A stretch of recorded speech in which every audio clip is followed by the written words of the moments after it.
My statements were no kind of pronouncement within the nation of Belize. I shared as a pastor in a church outside of Belize about an amazing account. Is this an effort to censure what is being shared in a church based upon religious convictions? I want to say I believe that that's a huge issue in itself right there, and the Constitution is perfectly clear concerning religious freedoms in our country. Number two, in my speaking, it's important you understand that I was not telling my story. I was telling the story of a Garifuna Christian friend who became the target of death threats and how God delivered her as well as the lady seeking to kill her. It was her story and her words as a Garifuna Christian, and that's what I relayed.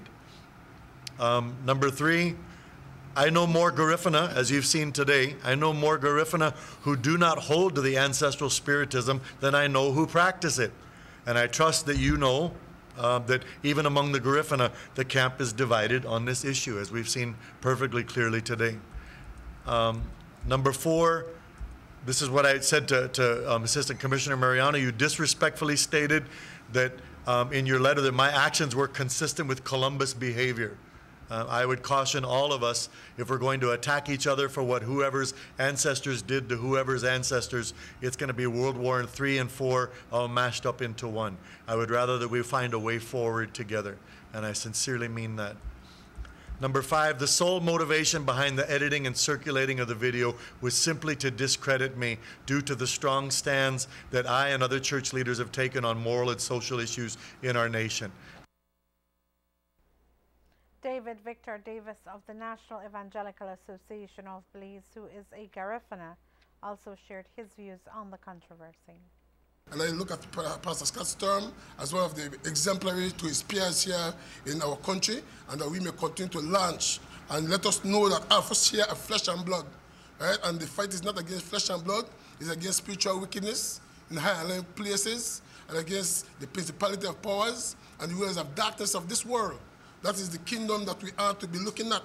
Because let us look at the true enemy, right? 1 Peter chapter 5 verse 8 states that they be sober, be vigilant. For your adversary, the devil, is out there like a roaring lion, seeking whom he may devour. And we have to continue to be steadfast, all of us people. It could be Garifuna, it could be everybody else, right? Belizean. Let us go globally for the whole world. This is the time for us to sound our trumpets, and let us continue to stand that fire, because we know that God has not given us a power of fear, but a spirit of fear, but one of power, love, and a sound mind. Let us continue to move forward, and let us continue to realize that these are perilous times, and then people want to divide us. Right? Everyone try to, they say if you strike the shepherd, then the sheep will scatter. And people look at Pastor Scott Stirm. We here also look at him as a shepherd, and we know when the shepherd gets stamped out, then the sheep will scatter. Stirm apologized to those who took offense at his comments, but said that he stands by his words. And this is what I said, and I say today to the National Garifuna Council. If I were to stand upon the platform of religious freedom, I would have every right to stand my ground concerning statements rooted in religious convictions, as with all religious convictions and freedoms in a democracy. And I have been counseled to stand my ground. However, in my compassion and love for my dear Garifuna brothers and sisters, I willingly waive that right in order to humbly apologize for any offense that was caused by any of my words. My heart was not at all to offend, and for that I sincerely apologize.